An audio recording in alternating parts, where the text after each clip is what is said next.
Hi hello నమస్తే welcome back to Suman TV. మరి job చేస్తున్న ప్రతి ఒక్కరు కూడా మాకు ఈ జాబ్ సరిపోవటం లేదు, ఇన్కమ్ ఇంకా బాగా రావాలి, మాకు సెకండ్ ఇన్కమ్ కోసం చాలా ట్రై చేస్తున్నాం అనుకుంటున్నారు కదా. చాలామంది కూడా సెకండ్ ఇన్కమ్ కోసం ట్రై చేస్తూ ఉంటారు. ఒక్క జాబ్ చేస్తూ ఆ 8 hours డ్యూటీ చేసుకుంటూ ఆ శాలరీతో ఈ రోజుల్లో బ్రతకడం అనేది చాలా కష్టం. ఇద్దరు జాబ్ చేసినా కూడా కష్టమే. అది ఖచ్చితంగా సెకండ్ ఇన్కమ్ కోసం వేరే సోర్సెస్ చాలానే ఉన్నాయి. మనకి బయట చూస్తూనే ఉంటాం కదా, కొన్ని కంపెనీస్ ఉంటాయి, కొన్ని బ్రాండ్స్ ఉంటాయి.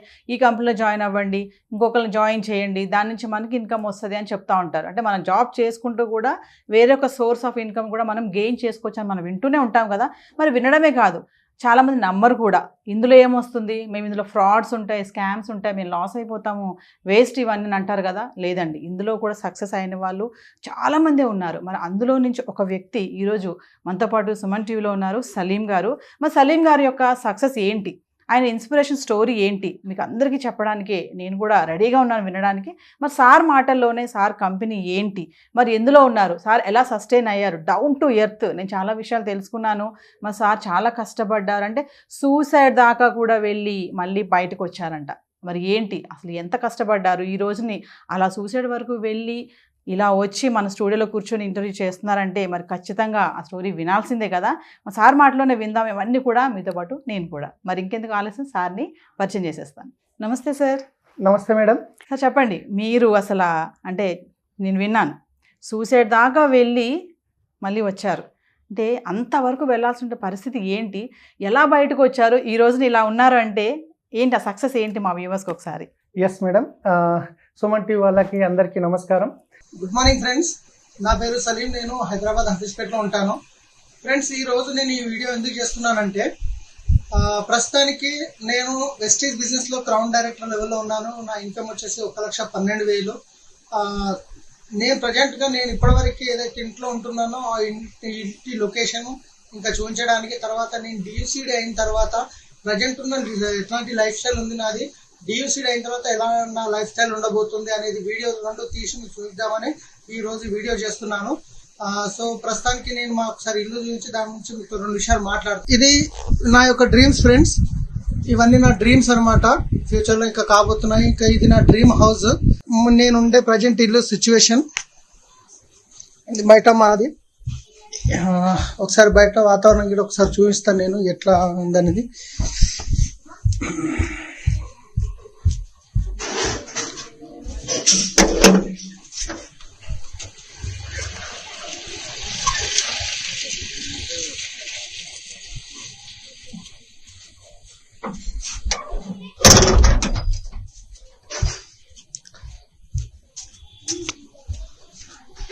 ఫ్రెండ్స్, ఇది మా ఇంటి యొక్క వాతావరణం, మేము ఉండే సిచ్యువేషన్, ఈ ఇంట్లో ఉంటున్నాము.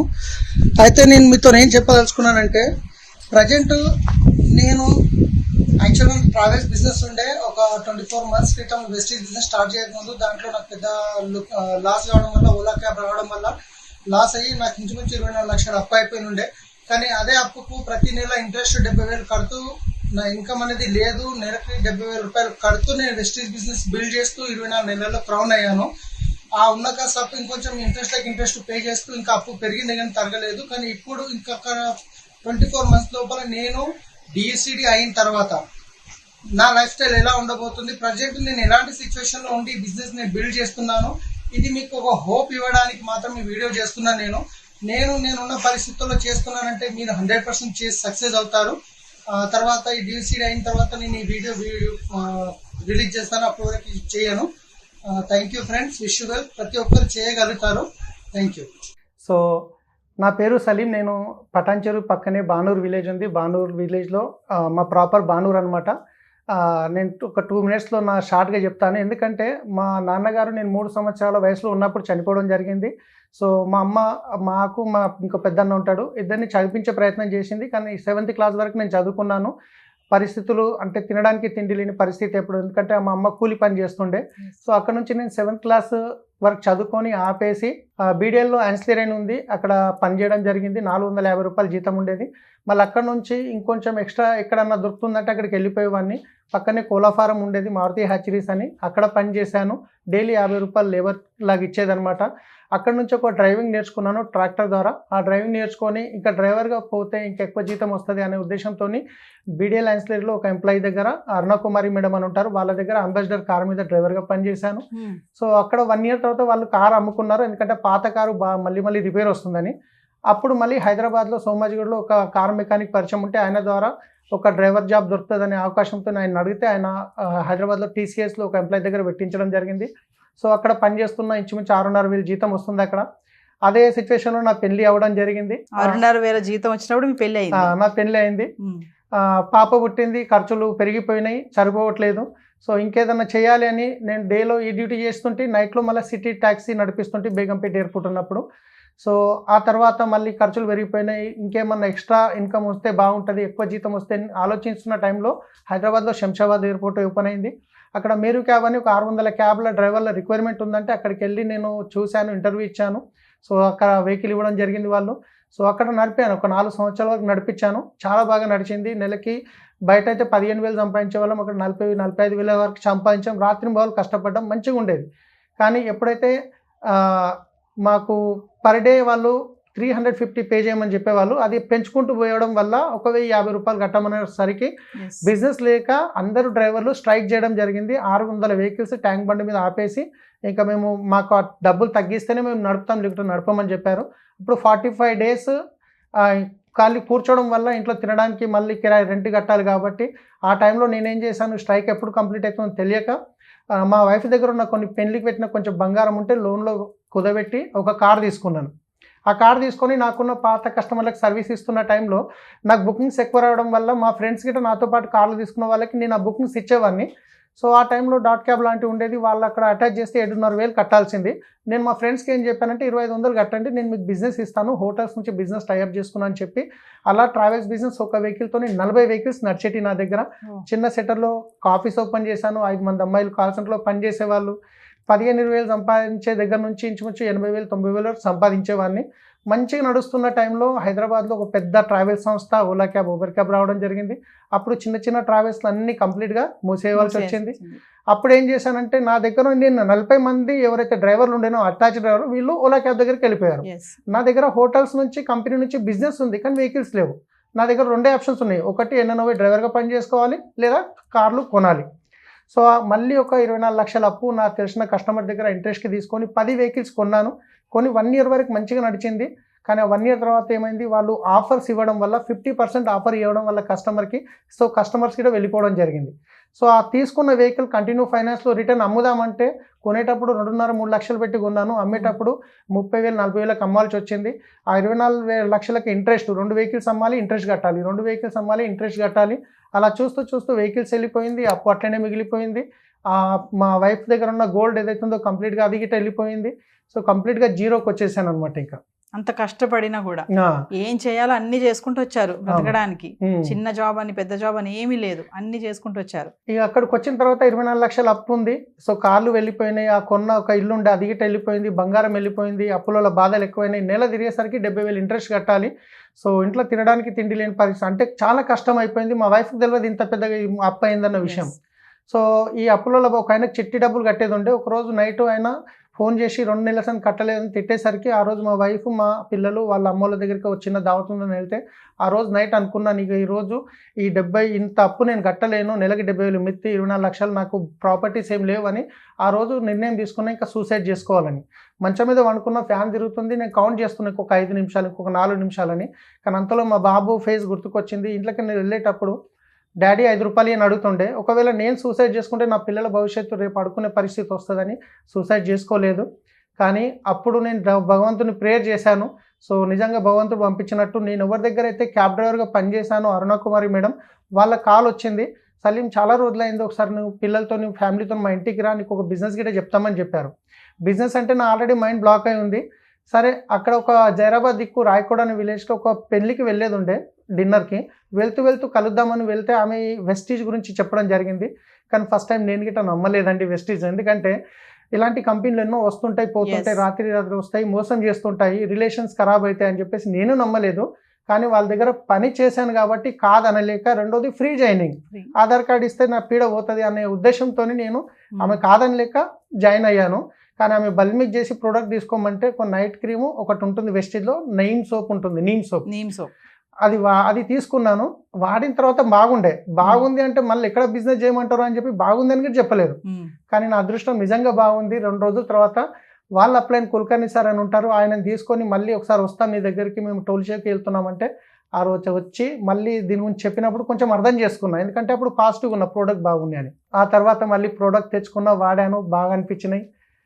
తర్వాత నమ్మకం వచ్చింది ఇంకొంచెం. అంటే వెస్టేజ్ అన్నారు కదా మీరు, అంటే వెస్టేజ్ అంటే విన్నాం మేము కూడా బయట. కాకపోతే ఏంటంటే కంపారిజన్ ఏంటి బయట దొరికే ప్రోడక్ట్స్కి వెస్టేజ్ ప్రోడక్ట్స్కి? అంటే ప్రైస్ పరంగా కానీ, హెల్తీ ప్రోడక్ట్సా, ఆర్గానిక్ ప్రోడక్ట్సా, అసలు ఏంటి డిఫరెన్షియేషన్ ఏముంటుంది? సో ముందు పేరు మీరు వెస్టేజ్ అన్నారు మేడం, యాక్చువల్గా దానికి ఒక్క మీనింగ్ చెప్తాను నేను. అసలు వెస్టేజ్ ఎందుకు పెట్టారు? వెస్టేజ్ అంటే నేను గిట్ట అనుకున్న స్టార్టింగ్ లో ఇంతమంది లక్షల్లో ఇన్కమ్ సంపాదించే అవకాశం ఉన్నప్పుడు కంపెనీకి వేరే పేరేం దొరకలేదా, వెస్టేజ్ ఎందుకు పెట్టిన అనుకున్నా. కానీ వాస్తవానికి వెస్టేజ్ అంటే చెత్త, కానీ వెస్టీజ్, అది కంపెనీ పేరు వెస్టీజ్. అంటే ఒక ఎడారిలో మీరు ఎక్కడ పోవాలో తెలియని పరిస్థితిలో, ఎక్కడ మీకు దారి కనిపించట్లేదు, అలాంటి టైంలో కొందరు నడుచుకుంటూ వెళ్ళిన పాదాల ముద్రలు చూసుకుంటూ మీరు మీ యొక్క గమ్యాన్ని చేరుకునే ప్రాసెస్ని వెస్టీజ్ అంటారు అనమాట. అందుకే కంపెనీ పేరు వెస్టీజ్. సో ప్రోడక్ట్ అంటే చూస్తున్నాం మేడం, మార్కెట్లో చాలా రకాల ప్రోడక్ట్ వస్తుంటాయి పోతుంటాయి, కానీ వెస్టీజ్లో ఉన్న ప్రోడక్ట్ ఏవైతే ఉన్నాయో జెన్యూన్ ప్రోడక్ట్స్. ఎందుకంటే ఇప్పుడు మార్కెట్లో ఒక ప్రోడక్ట్ వచ్చింది అనుకోండి, ఎన్నో మనం వేరే ప్రోడక్ట్స్ వస్తుంటాయి చూస్తాం. ఈ రోజు ఉన్న ప్రోడక్ట్ రేపు మనకు అదే కంపెనీ నుంచి బయటికి వెళ్ళిన ప్రోడక్ట్ వస్తుందా రాదా మనకు గ్యారంటీ లేదు. కానీ వెస్టీజ్లో ఏంటంటే మ్యానుఫ్యాక్చరింగ్ నుంచి డైరెక్ట్ కస్టమర్కి వస్తుంది కాబట్టి మధ్యవర్తులు ఎక్కడ చేతులు మారే అవకాశం లేదు. ఇంకొకటి ఏంటంటే మీరు బయట ఏ బ్రాండ్ చూసినా 2-3 సంవత్సరాలకు అప్డేట్ అవుతుంటుంది, కానీ వెస్టీజ్లో 20 సంవత్సరాల నుండి అప్పుడు తయారైన ప్రోడక్ట్ ఇప్పటికి అదే బ్రాండ్ వస్తుంటుంది. ఎందుకంటే క్వాలిటీలో నెంబర్ 1 ఉంటుంది, కస్టమర్కి క్వాలిటీ గ్యారంటీ ఇస్తుంది. కస్టమర్కి ఏం చెప్తుంది కంపెనీ అంటే, ఫస్ట్ మీరు వాడండి, వాడిన తర్వాత మీకు నచ్చలేదు 30% వాడి రిటర్న్ ఇచ్చేయండి, మీ డబ్బులు మీరు తీసుకోండి అంటుంది. అంత మంచి గ్యారంటీ ఇస్తుంది. న్యాచురల్ ప్రొడక్ట్స్ ఉంటాయి, అది వాడితే మీరే చెప్తారు, నేనైతే మీకు చెప్పలేదు కానీ అంత బాగుంటాయి ప్రొడక్ట్స్. సార్ ఇంకొకటి, ఇప్పుడు వెస్టేజ్లో కొత్తగా జాయిన్ అయిన వాళ్ళు బిజినెస్ని ప్లాన్ చేయాలంటే ఆ ప్రాసెస్ ఎలా ఉంటుంది? సో వెస్టేజ్లో చూడండి మేడం, ఈరోజు మార్కెట్లో చాలా కంపెనీలు వచ్చి 10,000 కట్టండి, 20,000 కట్టండి, అవి తీసుకోండి, సూట్లు తీసుకోండి, జీవితంలో ఒకేసారి కట్టాలని పాపం చాలా మందిని ట్రాప్లో దించేసి మోసం చేస్తుంటాయి. కానీ వెస్టేజ్లో ఎలాంటి ₹1 పెట్టుబడి పెట్టే అవసరం లేదు. మీకు ఎవరైతే వెస్టేజ్ గురించి చెప్పారో వాళ్ళకు ఒక ఐడి ప్రూఫ్, అది గిట్ట ఓటర్ ఐడి కావచ్చు, డ్రైవింగ్ లైసెన్స్ కావచ్చు, ఆధార్ కార్డు కావచ్చు, రేషన్ కార్డు కావచ్చు, పాస్పోర్ట్, ఏదో ఒక ఐడి ప్రూఫ్తో మీరు ఐడి జనరేట్ చేసుకుంటారు. ఆ తర్వాత మీరు ఆన్లైన్లో పర్చేజ్ చేసుకోవచ్చు, లేదా ఫిజికల్ స్టోర్స్ ఉంటాయి, అక్కడికి వెళ్ళి మీకు ఎంత అవసరమో అంతే కొనవచ్చు. ఇంతే కొనాలి అనే రూల్ ఉండదు, ఇంతమందిని కట్టించాలి, ఇంతమందిని జాయిన్ చేయాలి, ఎలాంటి రూల్స్ ఉండవు. స్టార్ట్ చేయాలనుకున్న వాళ్ళకి సింపుల్ ప్రాసెస్, తెలిసిన వాళ్ళ ద్వారా ఒక రెఫరల్ ఐడి ద్వారా స్టార్ట్ చేసుకోవచ్చు. నేను కొంతమంది దగ్గర విన్నాను సార్, వెస్టేజ్ ప్రోడక్ట్స్ అంటే కొంచెం ఆర్గానిక్ ఉంటాయి, హెల్దీ ప్రోడక్ట్స్ అని అంటారు. మరి బయట చూసుకుంటే నౌవేడేస్ ఏంటంటే చాలా ఆర్గానిక్ ప్రోడక్ట్స్ వచ్చేసాయి, ఆర్గానిక్ ఫుడ్స్ అని చెప్పేసి మనం చూస్తూనే ఉన్నాం కదా. కంపేర్ టు వెస్టేజ్కి వాటికి డిఫరెన్షియేషన్ ఏముంటుంది? అంటే అక్కడ కూడా ఆర్గానికే కదా, అంటే ఆర్గానిక్లో కూడా ఇంకో ఆర్గానిక్ అంటే డిఫరెంటేషన్ ఎలా ఉంటుంది అంటారు అసలు? సో ఇప్పుడు ఎగ్జాంపుల్ తీసుకుంటే మనం ఒక సబ్బు తీసుకుందాం. సబ్బులో మీకు గ్రేడ్ 1, గ్రేడ్ 2, గ్రేడ్ 3 ఉంటుంది. అంటే TFM ఏదైతే ఉందో 75, 76%, 60 అట్లా ఉంటాయి కదా. సో ఇది మన దగ్గర ఏదైతే సోప్ ఉంటుందో గ్రేడ్ 1 76% TFM అనేది ఉంటుంది. న్యాచురల్ ప్రొడక్ట్ ఉంది, నీమ్, తులసి, పుదీనాతో తయారైంది. సో చాలా బాగుంటుంది. రెండోది వచ్చేసి హెల్త్ సప్లిమెంట్స్ ఉంటాయి మేడం, నిజంగా మిరాకిల్ ప్రొడక్ట్స్ మేడం. నాకే వెస్టేజ్లకు రాకముందు చాలామంది చెప్పుకోవడానికి సిగ్గుపడతారు. ఫైల్స్ అనేటివి ఉంటాయి చూసారా, అది బాడీలో హీట్ ఎక్కువ అవడం వల్ల ఫైల్స్ రూపంలో వస్తుంది. అలాంటి ఫుడ్ సప్లిమెంట్స్ ఉన్నాయి, నేను వాడాను, నాకు చాలా మంచిగా క్యూర్ అయింది. ఎందుకంటే ఫైల్స్ అనేది బాడీలో హీట్ జనరేట్ అవ్వడం వల్ల వస్తుంది. సో మన దగ్గర నీమ్ అంటే వేపాకుతో తయారైంది, అలోవేరా అంటే కలబందతో తయారైంది, ఆమ్లా అంటే ఉసిరిగాలతో తయారైంది. ఇది బాడీలో టెంపరేచర్ని కంట్రోల్ చేస్తుంది కాబట్టి ఫైల్స్ అనేది తగ్గుతుంది. అట్లాంటి సప్లిమెంట్స్ ఉంటాయి, అంటే కెమికల్ గోళీలు కాదు, నేను డాక్టర్ని కాదు, మనం తినే ఆహారంలో దొరకనటువంటి పోషకాలను మనకు సప్లిమెంట్ రూపంలో ఇస్తుంది కంపెనీ. అంటే హెల్త్ సప్లిమెంట్స్ ఉంటాయి, ఫుడ్ సప్లిమెంట్స్ కూడా ఉంటాయి దీంట్లో? ఎస్ మేడం, హెల్త్ సప్లిమెంట్స్ ఉంటాయి, మనం తినే ఆహారంలో దొరకనటువంటి పోషకాలు దొరుకుతాయి, ఇంట్లోకి వాడుకునే ప్రోడక్ట్స్ ఏవైతే ఉన్నాయో, సో ఇప్పుడు బట్టలు ఉతికే లిక్విడ్ కానీ, పేస్ట్ కానీ, సబ్బు కానీ చాలా మంచి ప్రోడక్ట్స్ ఉంటాయి. అలాగే అగ్రికల్చర్లో కూడా ఒక ఆర్గానిక్ ప్రోడక్ట్స్ ఉంటాయి, అంటే ఎటువంటి అది మనిషి తీసుకుంటే ఎలాంటి సైడ్ ఎఫెక్ట్ ఉండనటువంటి ప్రోడక్ట్ గిట మనకు అగ్రికల్చర్ ప్రొడక్ట్స్ ఉన్నాయి. కలర్ కాస్మెటిక్స్ ఉంటాయి మేడం. మీరు చాలామంది సినిమా హీరోలు చూసినట్లయితే చాలామంది లేడీస్కి క్యాన్సర్ లాంటివి వస్తున్నాయి, ఎందుకంటే దాంట్లో పారాఫిన్ అనే ఒక ప్రోడక్ట్ కెమికల్ ఉంటుందని. కానీ మన దగ్గర ఉన్న కాస్మెటిక్స్లో పారాఫిన్ ఫ్రీ ఉంటుంది. రెండోది మీరు లిప్స్టిక్ పెట్టుకున్న లేడీస్ ఎవరైనా కానీ ఇట్లా అన్నప్పుడు లోపలికి వెళ్తుంది. కానీ మన దగ్గర ఉన్న లిప్స్టిక్లో ప్రోటీన్ ఉంటుంది. అది లోపలికి వెళ్ళిందంటే ప్లస్ పాయింటే కానీ సైడ్ ఎఫెక్ట్స్ అలాంటి న్యాచురల్ ప్రొడక్ట్స్ ఉంటాయి. కాబట్టి కంపెనీ 20 సంవత్సరాల నుంచి నడుస్తుంది మేడం. ఎస్. అంటే వెస్టేజ్లో నిత్యావసర వస్తువులు అంటారు కదా, అంటే ఏమేమి దొరుకుతాయి అసలు? ఇప్పుడు ఒక ఇంట్లో ఫ్యామిలీ మెంబర్స్ మనం కిరాణాకి వెళ్తాం, మంత్లీ గ్రాసరీ ఐటమ్స్ అంటాం కదా, మీ దగ్గర ఏమేమి ప్రోడక్ట్స్ దొరుకుతాయి అసలు? సో సబ్బులు, పేస్టులు, బ్రష్లు, హెయిర్ ఆయిల్, షాంపూలు, వంట నూనెలు, తర్వాత మంచి నూనె ఇదవుతుంది, ఇలాంటివన్నీ. కాకపోతే పిండి, బియ్యము, ఉప్పు, షుగర్ లాంటివి తప్ప మిగతావన్నీ మీకు మార్కెట్లో దొరికే ప్రతి ప్రోడక్ట్ దొరుకుతుంది. 400కి పైన ప్రోడక్ట్ కంపెనీ ఓన్గా మ్యానుఫ్యాక్చరింగ్ చేస్తుంది. ఇప్పుడు వంట నూనె అన్నారు, కమింగ్ టు ఇప్పుడు బయట చూస్తే ఆయిల్స్ అసలు అది వాడండి, ఇది వాడండి, ఈ ప్యాకెట్ ఆయిల్ వాడొద్దని చెప్పేసి ఆ ఆయిల్ వాడాలి, బ్రాండెడ్స్ చెప్తున్నారు కదా. మరి మీ దగ్గర వెస్టేజ్లో ఎందుకు ఆయిల్ తీసుకోవాలి మేము అంటే? సో యాక్చువల్గా చూస్తే మేడం ఈరోజు సగం కంటే ఎక్కువ రోగాలు వస్తున్నాయంటే బయట మార్కెట్లో దొరికే వాడే నూనె వల్ల వస్తున్నాయి. ఎందుకంటే మీకు తెలుసు పల్లి నూనె ఉంటుంది, సన్ఫ్లవర్ ఆయిల్ ఉంటుంది. కానీ ఈరోజు ఎంతమంది సన్ఫ్లవర్ వండిస్తున్నారు, ఎంతమంది పల్లి వండిస్తున్నారు, పాపులేషన్ పెరుగుతుంది. సో బయట ఇంత కెమికల్స్ ఉంటే మీకు తెలుసు, నేను చెప్పాల్సిన అవసరం లేదు. కానీ ఇక్కడ వచ్చేసి ఇది ఏంటంటే రైస్ బ్రాండ్ ఆయిల్ అంటారు. తౌడుతో తయారవుతుంది, బియ్యం గింజ పైన వచ్చే తౌడుతో తయారవుతుంది. ఇది 0 కొలెస్ట్రాల్ ఉంటుంది. సో ఇది వచ్చేసి మీరు బయట నూనె తీసుకొని పొయ్యి మీద ఒక 175 డిగ్రీ గరం చేసిరు అనుకోండి, మీకు పొగలు వస్తాయి. అదన్నీ ఒక 2-3 సార్లు గరం చేసి చల్ల చేస్తే క్వాలిటీ చేంజ్ అవుతుంది, థిక్నెస్, కలర్ చేంజ్ అవుతుంది, థిక్నెస్ పెరుగుతుంది. కానీ మన రైస్ బ్రాండ్ ఆయిల్ ఏదైతుందో 300 డిగ్రీస్ గరం చేసినా కానీ పొగలు రావు. మీరు ఎన్నిసార్లు గరం చేసి చల్ల చేసినా సేమ్ కలర్, సేమ్ క్వాంటిటీ ఉంటుంది. సో 0 కొలెస్ట్రాల్ ఉంటుంది. 50% వాడితే చాలు.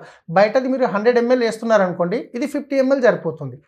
So coming to wastage membership, అంటే మీరు చెప్పారు నేను ఏవో చేశారు మీరు బ్రతకడానికి, చిన్నప్పటి నుంచి మీ పేరెంట్స్ చనిపోయిన తర్వాత అప్ టు మ్యారేజ్ లెవెల్ వరకు కూడా చేసుకుంటూ వచ్చారు. వెస్టేజ్ ఎప్పుడు పరిచయం అయిందో మీరు కొంచెం గ్రౌండప్ అయ్యారు, ఈరోజు సక్సెస్ఫుల్గా ఉన్నారు, ఇక్కడ మా ముందు కూర్చున్నారు. అంటే ఏంటి అసలు వెస్టేజ్లో ఆ జాయినింగ్ సిస్టమ్ ఏంటి, దానిలో ఇన్కమ్ గెయిన్ చేయొచ్చు అంటే ఎట్లా, అంటే మంత్లీ ఎంత మేము గెయిన్ చేయొచ్చు, అసలు మాకేం అవగాహన లేదు, వెస్టేజ్లో నేను జాయిన్ అవ్వాలనుకున్న వాళ్ళకి మీరేం చెప్తారు? సో అన్నిటికంటే ముందు వెస్టేజ్ స్టార్ట్ చేసినాక చాలామంది చేసే పొరపాటు ఏంటంటే స్టార్ట్ చేసి ప్రోడక్ట్ వాడకుండానే వేరే వాళ్ళకి చెప్పే ప్రయత్నం చేస్తారు. అలా చేయకుండా ఫస్ట్ కంపెనీ ఏమంటుంది, ప్రోడక్ట్ మీద రాసి ఇస్తుంది. మీకు ఒకవేళ ప్రోడక్ట్ నచ్చలేదంటే 30% వాడినాక రిటర్న్ ఇచ్చేయమని చెప్పేసి. ఫస్ట్ ఎవరైనా కానీ స్టార్ట్ చేయాలనుకుంటే ఫస్ట్ ప్రోడక్ట్ వాడి చూడండి. కన్జ్యూమర్గా స్టార్ట్ చేసిన తర్వాత ఎస్ మీకు నచ్చింది, బాగుంది, నేను వేరేలోకి చెప్పాలనుకున్నా అన్నప్పుడు మాత్రమే వేరేలోకి చెప్పండి. ఎందుకంటే మీరు వాడుకున్నప్పుడు ఇమీడియట్లీ మీకు 45% బెనిఫిట్ వస్తుంది. ఎందుకంటే బయట మార్కెట్లో మనము ఏ ప్రోడక్ట్ తీసుకున్నా ఎంఆర్పి పైన వస్తుంది. కానీ ఇక్కడ చాలామంది పొరపాటు ఎక్కడ పడతారంటే ఒక ఎంఆర్పి ఉంటే ఎంఆర్పి మీద రాదు, డిస్కౌంట్ ప్రైస్లో వస్తుంది. 15 to 20% ప్లస్ 10% ఫ్రీ ప్రోడక్ట్స్ ఇస్తుంది కంపెనీ, 5% కన్సిస్టెన్సీ బెనిఫిట్ ఇస్తుంది, లాయల్టీ ప్రోగ్రామ్ ఇస్తుంది. ఇంచుమించు మనకు 45% బెనిఫిట్ వస్తుంది మీరు యాజ్ ఏ కన్జ్యూమర్గా షాప్ చేంజ్ చేయడం వల్ల. మీకు ఇంత బెనిఫిట్ వచ్చినప్పుడు, ప్రోడక్ట్ నచ్చినప్పుడు ఆటోమేటిక్గా మనం వేరే వాళ్ళకి షేర్ చేస్తాం. అలా షేర్ చేయడం వల్ల నెట్వర్క్ పెరిగిన కొద్దీ టర్నోవర్ పెరుగుతుంది, టర్నోవర్ మీద ఇన్కమ్ అనేది వస్తుంది. సార్ ఇంకొక విషయం ఏంటంటే వెస్టేజ్ ప్రోడక్ట్స్ ప్రైసెస్ చాలా ఎక్కువ ఉంటాయి అన్న టాక్ అయితే ఉంది, దానికి సలీం గారు ఏం చెప్తారు? సో నిజం మేడం, నేను గిట్ట అనుకున్నాను బయట మనం వాడే ప్రోడక్ట్ ఏదైతే ఉందో తక్కువ రేటుకి వస్తుంది, ఇది కొంచెం ఎక్కువ ఉంది అనిపించింది. కానీ ఎవరైనా ఎంఆర్పి చూస్తాం. కానీ నేను ఇంతకుముందు చెప్పాను ఎంఆర్పి ఏదైతే ఉందో దాని ఎంఆర్పి మీద 45% బెనిఫిట్ అవుతుంది.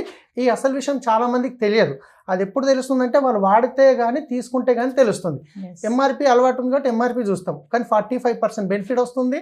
ఆ రెఫర్ చేస్తే వచ్చే ఇన్కమ్ తర్వాత ఇన్కమ్. అది జస్ట్ మీరు కన్జ్యూమర్గా షాప్ చేంజ్ చేస్తే 10 to 20% discount, 5% cash back, 10% free product, 20% consistency benefit, ఇవన్నీ 45% బెనిఫిట్ అవుతాయి.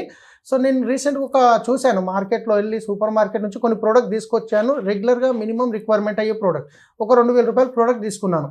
సేమ్ ప్లేస్లో మన వెస్టేజ్ ప్రోడక్ట్ గిట్ట ఒక 2000 రూపాయల ప్రోడక్ట్ తీసుకున్నాను. సేమ్ అక్కడ 3 సబ్బులు తీసుకుంటే ఇక్కడ 3 సబ్బులు, అక్కడ ఒక పేస్ట్ తీసుకుంటే ఇక్కడ పేస్ట్, వెస్టేజ్ బ్రాండ్ తీసుకున్నాను. కంపేర్ చేస్తే 90 రూపాయలు డిఫరెన్స్ వచ్చింది. మార్కెట్ ప్రోడక్ట్కి మన ప్రోడక్ట్ 90 రూపాయలు ఎక్కువ ఉంది, కానీ 45% బెనిఫిట్ తగ్గింది. మళ్ళీ అంటే మార్కెట్ కంటే తక్కువ వచ్చినట్టు. సలీం గారు, ఈరోజు మీరు ఈ వెస్టేజ్లో ఏ లెవెల్లో ఉన్నారు? దీంట్లో ఏవో లెవెల్స్ ఉంటాయి కదా, గోల్డ్ అని సిల్వర్ అని మేము వింటూ ఉంటాం. కొన్ని కంపెనీస్లో ఉంటాయి కదా లెవెల్స్ ఉంటాయి, జాయిన్ అయ్యాక గోల్డ్ లెవెల్ అని సిల్వర్ లెవెల్ అని ఏదో మిలీనియం సమ్ ఉంటాయి. మీరు ఏ లెవెల్లో ఉన్నారు ఈరోజు? సో ఫస్ట్ దీంట్లో ఒక స్టార్ట్ అయ్యి కాగానే డైరెక్టర్ అనే లెవెల్ ఉంటుంది. డైరెక్టర్ తర్వాత silver, gold, star, diamond, crown, UCD, DCD, DUCD అని ఉంటుంది హైయెస్ట్ లెవెల్ మేడం. అలా నేను డియూసీడీ హైయెస్ట్ లెవెల్లో ఉన్నాను. సో డియూసీడీ అంటారు. తర్వాత నా టీంలో 13 మంది డియూసీడీలు కూడా ఉన్నారు. ఆ తర్వాత 3 months కన్సిస్టెన్సీ 10 lakhs+ ఇన్కమ్ తీసుకునే వాళ్ళను విఎంసీఎం మెంబర్ అంటారు, వెస్టేజ్ మిలీనియర్ కౌన్సిల్ మెంబర్ అంటారు. సో నేను ఇప్పుడు ఆ లెవెల్లో ఆల్మోస్ట్ హైయెస్ట్ లెవెల్లో ఉన్నాను మేడం. మా టీంలో గిట్ట ఆ లెవెల్లో ఉన్నారు. ఓకే, అంటే మీరు ఒక దగ్గర జీతం తీసుకున్న నుంచి ఇప్పుడు మీరు వేరే వాళ్ళకి ఇచ్చే లెవెల్కి వచ్చేసారు మీరు. అవును మేడం, ఇంచుమించు 5,70,000 మంది నెట్వర్క్ ఉన్నారు. దాంట్లో మా టీంలో సో మా అప్లయన్స్ అంటారు చరణ్ సింగ్ గారు అని గోల్డ్ మెడలిస్ట్ ఉస్మానియా యూనివర్సిటీలో చదువుకున్నారు. ఇందర్బీర్ సింగ్ గారు అని చెప్పేసి ట్రెడిషనల్ బిజినెస్ కోట్లలో టర్న్ ఓవర్ ఉంటుంది. సత్యనారాయణ కుల్కర్ణి గారు ఉంటారు, ఆయన ఒక ఇంజనీర్. సో ఫైనల్గా సలీం గారు, మరి మా వ్యూవర్స్కి చాలా మనం స్టార్టింగ్లో చెప్పుకున్నట్టుగా కొన్ని ఫ్రాడ్స్ ఉంటాయి, కొన్ని కంపెనీస్ సరిగ్గా ఉండవు, జాయిన్ అయ్యాక వాళ్ళు చీట్ చేయడం ఇలాంటివన్నీ ఉంటాయి కదా. మీరు అందులో ఉన్నారు కాబట్టి వెస్టేజ్లో మీకు ఒక అవగాహన వచ్చింది కాబట్టి మీరు మంచి పొజిషన్లో ఉన్నారు కాబట్టి మా వ్యూవర్స్కి ఏం చెప్తారు ఓవరాల్గా మీరు? సో నేను ఒకటే చెప్తాను, చాలామంది ఇక్కడ ఇలాంటి చూసిన తర్వాత ఫస్ట్ టైం వాళ్ళకి తెలియదు. నేను ఒకటే చెప్తున్నాను అందరికీ, మీరు ఒకవేళ ఏదన్నా డైరెక్ట్ సెల్లింగ్ పేరు మీద ఎవరన్నా మీ దగ్గరకు వచ్చిరంటే ఒకటి చూడండి, అన్నిటికంటే ముందు కంపెనీ ఎప్పుడు స్టార్ట్ అయింది, ఎన్ని సంవత్సరాలు అయింది, రైట్. రెండోది వచ్చేసి దాంట్లో ప్రోడక్ట్ ఎలాంటి ప్రోడక్ట్స్ ఉన్నాయి. ఎందుకంటే కొందరు వస్తారు బట్టలను, బాసన్లను, అవ్వను 10,000 కట్టండి, 20,000 కట్టండి, 30,000 కట్టండి, మీ డ్రీమ్ గురించి జీవితంలో ఒక్కసారి కట్టలేరా అని చెప్తారు. ఒక్క రూపాయి అన్న ఎక్కడన్నా కడుతున్నారు అంటే అది 100% మీకు మోసం ఉంటుంది. ఎక్కడ రూపాయి కట్టకుండా ప్రోడక్ట్ రెగ్యులర్గా అవసరం వచ్చే ప్రోడక్ట్ ఉండేటట్టు చూసుకోవాలి. చాలామంది ఏం చేస్తారంటే ఒక్కసారి కట్టుడు కదా అని చెప్పేసి కడతారు, కానీ దానివల్ల ఏమవుతుందంటే తెలియకుండానే వాళ్ళు మోసపోతారు. ఏదో ఒకరోజు కంపెనీ బంద్ అయిపోతుంది, పోలీసులు అరెస్ట్ చేస్తారు. రీసెంట్గా ఒక తాజ్ డెక్కన్ హోటల్లో ఒక 3 days క్రితము ఒక ప్రోగ్రామ్ జరిగింది. జేఎస్ రంజన్ గారు అని చెప్పేసి అడిషనల్ చీఫ్ సెక్రటరీ గారు వాళ్ళు ఇంకా వచ్చి గవర్నమెంట్ వాళ్ళు చెప్పారు, మేము డైరెక్ట్ సెల్లింగ్ సపోర్ట్ చేస్తున్నాము, కానీ ఫ్రాడ్ కంపెనీలు మీ దృష్టిలో వస్తే మాకు ఇన్ఫార్మ్ చేయండి, మా దగ్గరకు వచ్చేసరికి నష్టం జరిగిపోతుంది, మీ దృష్టిలో వస్తే అలాంటివి చేయండి, మేము వాళ్ళని చూసుకుంటాము, ఇది డైరెక్ట్ సెల్లింగ్ మేము సపోర్ట్ చేస్తున్నాం, చాలా ఫ్యూచర్ ఉన్న కంపెనీ అని చెప్పడం జరిగింది తాజ్ డెక్కన్ హోటల్లో. సలీం గారు, సరే అన్నీ చెప్పారు, బాగుంది, మరి మీ అచీవ్మెంట్స్ ఏంటి ఈరోజు? సో అచీవ్మెంట్ విషయానికి వస్తే మేడం, నిజంగా చెప్తున్నాను, ఒకప్పుడు శంషాబాద్ ఎయిర్పోర్ట్లో క్యాబ్ నడిపించిన వ్యక్తిని, ఏదైనా బెంజ్ కార్ కనిపిస్తే దాని మీద డ్రైవర్గా అవకాశం దొరికితే జన్మ ధన్యమవుతుందని ఆలోచించే వ్యక్తిని ఈరోజు 70 లక్షల పైన మర్సిడీస్ బెంజ్ కార్ తీసుకున్నాను, దాంతోపాటు ఒక హోండా అమేజ్ కార్ తీసుకున్నాను. హఫీస్పేట్లో అప్లోల బాధకు ఇల్లు అమ్ముకుని ఉంటే 70 గజాలది, ఇప్పుడు 1.5 కోటి పెట్టి ఇల్లు తీసుకున్నాను. సో అదేవిధంగా మా వైఫ్కు బంగారం మొత్తం పోయినుంటే మళ్ళీ బంగారం రిటర్న్ తీసుకోవడం జరిగింది. సో ఆల్రెడీ ఫారెన్ ట్రిప్స్ వెళ్తున్నాం, ఎవ్రీ 4 monthsకి ఒకటి. మొన్ననే స్విట్జర్లాండ్ వెళ్ళొచ్చాం నేను మా వైఫ్, అంతకుముందు థాయిలాండ్ వెళ్ళాం. సో నేను వెళ్ళడం కాదు, నేను ఏదో చేసినా అని చెప్పట్లేదు. ఇక్కడ మీరు చూస్తున్న ప్రతి ఒక్క వ్యక్తి ఒక నిర్ణయం తీసుకొని స్టార్ట్ చేస్తే 100% ప్రతి ఒక్కరికి ఈ అవకాశం ఉంది. ఈ బిజినెస్ ఏం లేదు, నమ్మితే సొమ్ము, నమ్మకుంటే దుమ్ము కూడా కొంతవరకు ఆ బాధ్యత రావాలి. దట్ సరే మేము కరెక్ట్గా చేస్తూ ఉన్నాము, బట్ ఎవరైనా తప్పుగా చేస్తూ ఉంటే వాళ్ళ సమాచారం మేమే ఎందుకు ముందుకు వెళ్ళి వాళ్ళకి చెప్పకూడదు. పోలీస్కి కానీ, కన్జ్యూమర్ అఫేర్స్ శాఖ వారికి కానీ, మా ఇండస్ట్రీ శాఖ వారికి కానీ మేమే ఎందుకు ఈ విషయాల్ని బహిరంగ ఎందుకు చేయకూడదు. సో ఎవరో పోలీస్ తరఫున ఎవరో వస్తారో, వాళ్ళ దొంగల్ని పట్టేస్తారు, అంతవరకు నేను ఏం చేయము, చూస్తూ ఉంటాను, నిద్రపోతూ ఉంటాను, ఇట్లాంటి ఆలోచన ఉంటే చివరిలో మొత్తం ఈ డైరెక్ట్ సెల్లింగ్ సమాజం పైనే ఇట్లాంటి దుష్ప్రభావం వస్తుంది. సో మీలో కూడా చొరవ ఉండాలి. అండ్ దానికోసం ఈ సంస్థలో, ఈ కమిటీలో నేరుగా మీ ప్రతినిధులు ఉంటే వాళ్ళకి కూడా ఏ రూపంలో పరిస్థితి ఉంది, ఎట్లాంటి సమస్యలు వస్తూ ఉన్నాయి, పరిష్కారం ఎట్లా చేయవచ్చు, అట్లాంటి కూడా కొన్ని సలహాలు, సూచనలు, కొంత బాధ్యతలు తీసుకోవడానికి కూడా వాళ్ళకి విసులుబాట్లు అవుతుంది.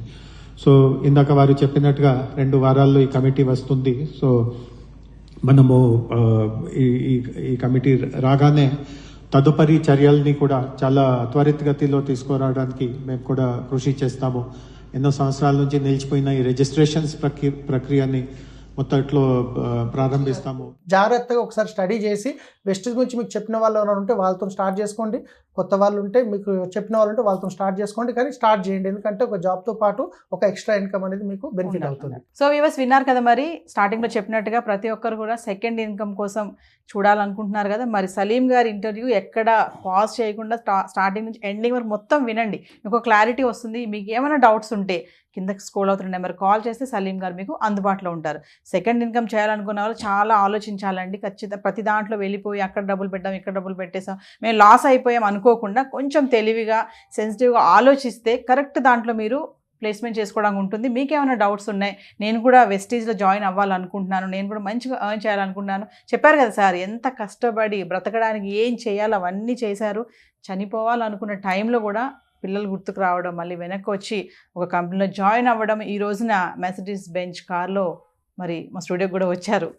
మరి చూసారు కదా సక్సెస్. మరి ఖచ్చితంగా మీరు కూడా సక్సెస్ని చేరుకోవచ్చు. కింద స్క్రోల్ అవుతున్న నెంబర్కి కాల్ చేస్తే మీకు ఇంకా డీటెయిల్స్ కావాలంటే సలీం గారు మీకు అందుబాటులో ఉంటారు. మరొక ఇంట్రెస్టింగ్ ఐటెంతో మళ్ళీ మీ ముందుకు వస్తాం. This is Naveena signing off. Thank you sir. Thank you ma'am.